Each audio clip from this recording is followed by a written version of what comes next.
સૌરાષ્ટ્રમાં ભર ઉનાળે ચોમાસા જેવો માહોલ સર્જાયો. ગીર પંથકમાં કમોસમી વરસાદે ગાભા કાઢી નાખ્યા.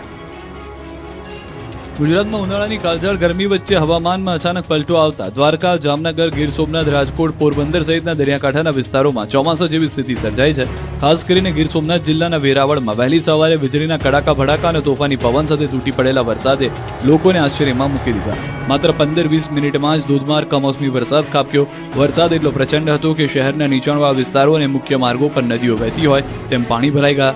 ધૂળની ડમરીઓ અને પવનના સુસવાટા સાથે શરૂ થયેલા વરસાદે ઉનાળાની બપોર પહેલા વહેલી સવારે ઠંડી ગાર બનાવી દીધી.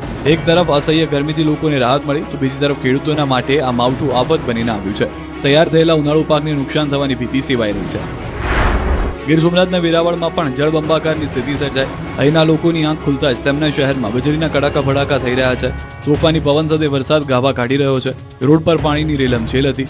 માત્ર ગણતરી મિનિટોમાં જ વરસાદે સટાસટી બોલાવતા ભર ઉનાળે અષાઢ બેઠો હોય તેવો માહોલ સર્જાયો.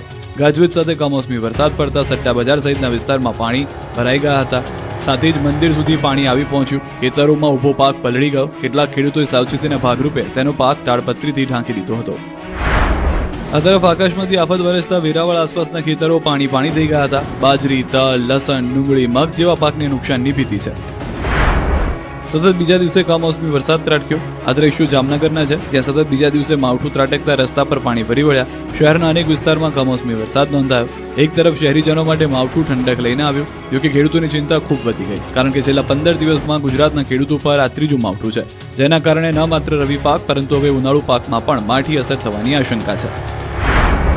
પોરબંદર જિલ્લામાં પણ વાતાવરણમાં અચાનક પલટો આવ્યો. શહેર અને બરડા પંથકમાં રાત્રિના સમયે પવન સાથે કમોસમી વરસાદ ખાબક્યો. બરડાના ભીટકડી, અડવાણા, સોઢાણા, ફટાણા અને ખિસ્ત્રી સહિતના ગામોમાં માવઠું થતા શેરીઓ અને મુખ્ય માર્ગો પર પાણી વહેતા થયા. ભર ઉનાળે થયેલા કમોસમી વરસાદને કારણે ખેતરમાં ઉભેલા અને લણણી કરેલા પાકને ભારે નુકસાન જવાની ભીતિ સેવાઈ રહી છે. રાજકોટ શહેરમાં પણ ભર ઉનાળે ચોમાસા જેવું વાતાવરણ બન્યું. સવારથી શહેરમાં વાદળછાયું વાતાવરણ જોવા મળ્યું તો સવારે કેટલીક જગ્યાએ ઝરમર વરસાદ થયો. ભર ઉનાળે વરસાદી વાતાવરણ સર્જાતા વાતાવરણમાં હાલ ઠંડક પ્રસરી.